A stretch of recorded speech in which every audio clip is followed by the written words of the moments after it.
Tere!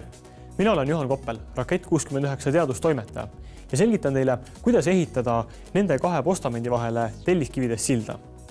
Mul ei ole kasutada tavalised telliskivid, vaid sellised vahtkummist tellised.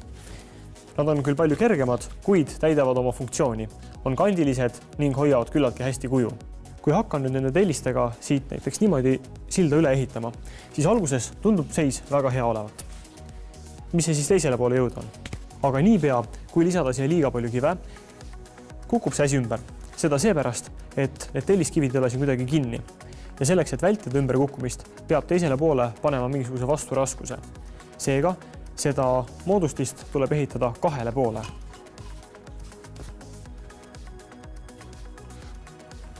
Näiteks niipidi. Nüüd see kivi juba siin püsib. Ja kuna sillal on kaks külge, tasub ehitada samasugused ehitised mõlemale poole ning need omavahel kokku tuua. Kuid iga sentimeeter, mis see lisandub, nõuab vasturaskuseid teisele poole ja üha rohkem. Ja seega läheks see sild väga suureks.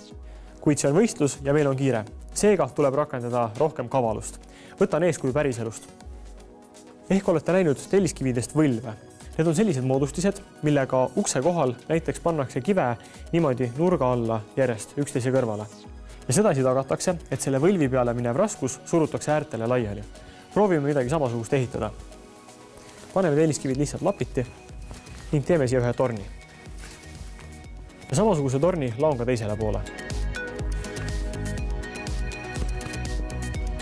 Pange tähele, et selle torni alumine osa on alusosas veidi nihkes. Hetke pärast näete miks.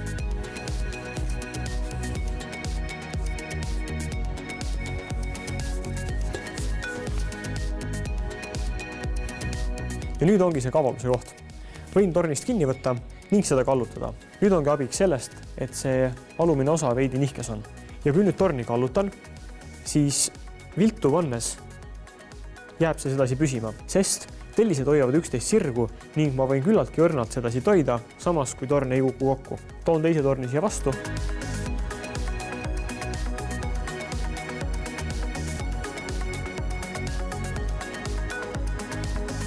Ja nagu näeme, siis kaks virna toetavad üksteist ning kuna need tellised on tihedalt omavahel koos, ei saa need kuidagi kokku painduda.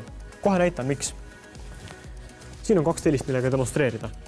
Kui tellised on niimoodi koos ning tahta näiteks seda virna sedasi pikkupidi kokku kukutada, siis need tellised peavad ülevalt kokku suruma ning alt laiali minema. Kuid antud virnades ei saa need tellised alt laiali minna, sest terve see virn hoiab siit kogu seda pakki koos.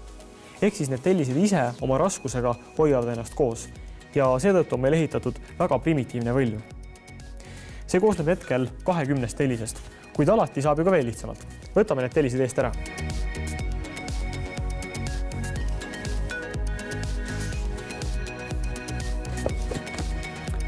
Ja võtame kasutusse kõigest 4 kivi. Laome need üksteise otsa.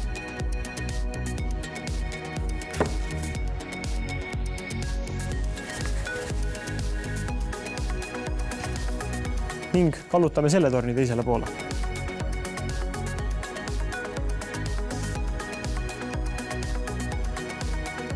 Ja telliskivid püsivad. Kusjuures toimimispõhimõte on siin täpselt samasugune.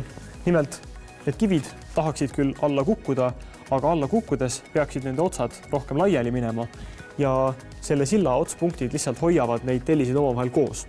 Ehk siis taaskord suruvad need kivid ennast iseenda raskusega kinni. Ja täpselt nii lihtne ongi telliskivides silda ehitada.